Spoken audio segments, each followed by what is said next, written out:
Hi guys, Wendy Achatz here.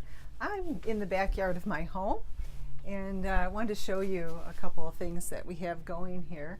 One of them is our little bee house up here.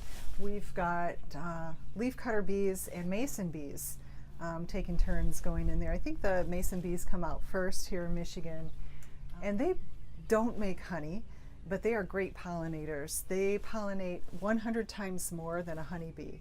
And so I know we have such a crisis here with our honeybee population in this country. And so I thought I would try bringing in some mason bees. So they're pretty cool. You may be able to see them flying in and out as I'm talking. Also back here in my backyard, I've got a hoop house that we had put up last December. It got put up really late in the season, but we were still able to plant. So I got my winter crops in there on January 1st. And so I planted a bunch of kale and spinach and some hooker-eyed turnips and some lettuce. So we've been enjoying that probably early April. So here it is mid-May. And so we're going to continue to eat that as long as we can. My husband and my son Josh have green smoothies every single night. So they eat a lot of spinach around this house. And it's just a shame to see these big plastic tubs of organic spinach coming into the house and being trucked over from California, right? So we've got sunlight here in Michigan. Everybody should have a backyard hoop house, I think. So grow your own stuff and let it be organic, and it's really awesome. And so one of the things that I want to talk about with you today is how to forecast.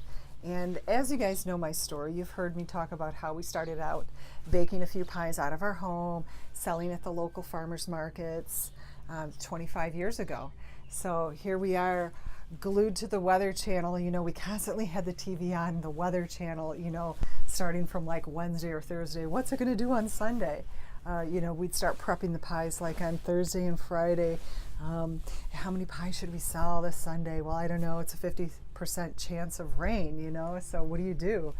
And so when we first started out, we'd bring maybe a dozen pies. You know, we'd get out there at 6 in the morning. We'd set up our little tables and our big 20-foot tent. We'd pull up the van with our trailer, and here we go.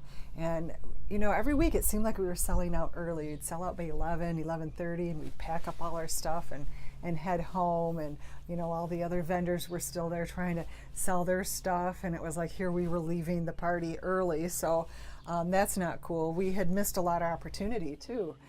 We had a lot of customers that were bummed out. So next week maybe we'd bring 24 pies or maybe 30 pies, and again we'd sell out by, you know, 11 a.m., 12:30, you know, sometimes noon.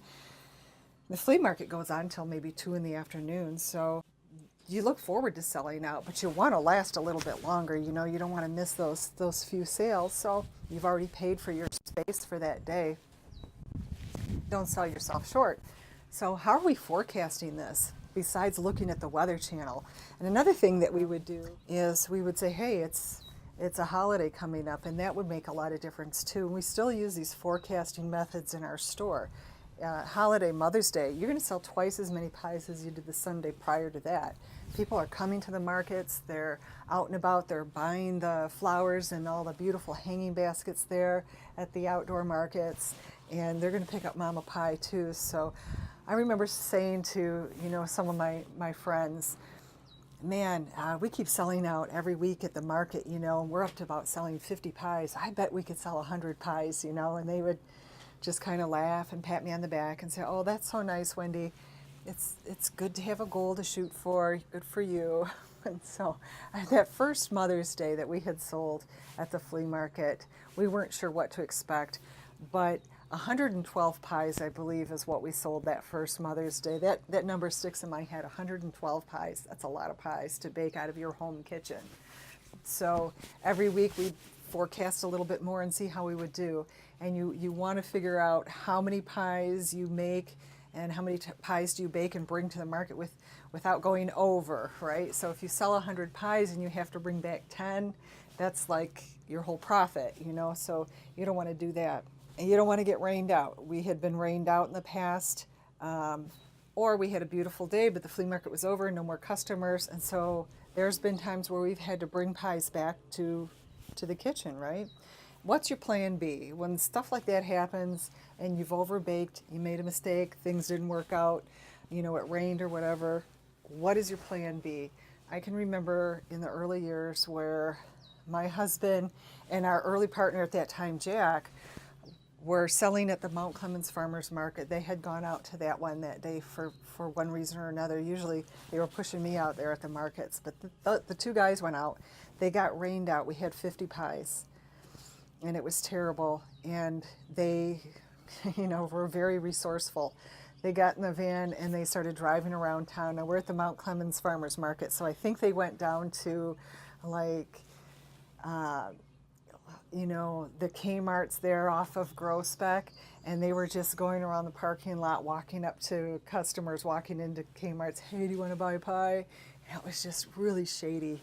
And oh, it was just, you know, I remember they said they were also going up and down to a lot of the car dealerships asking the salesman, hey, buy a pie, please. You know, and it was just rough going. So my advice to you is have a plan B. What are you going to do with those pies? You know, certainly our plan B is we will donate them to the soup kitchens. There's a lot of soup kitchens in the area here in Detroit, Metro Detroit, and in Port Huron. So we've done that many times too. So what is your plan B when things don't work out? I mean, they don't always work out, but have a backup plan. Know what you're going to do so that you're not fretting and freaking out at the last minute. What's your plan B? So if you feel the information was of value today, please like it, hit subscribe if you want more, leave your comments below, maybe have some questions. And if you know of somebody else who has a really great product that is worthy to get out to the market and you know that they can do it, please share this video with them. We've got a lot more information coming up. So stay tuned. Appreciate your time today. Have a good one. Thank you.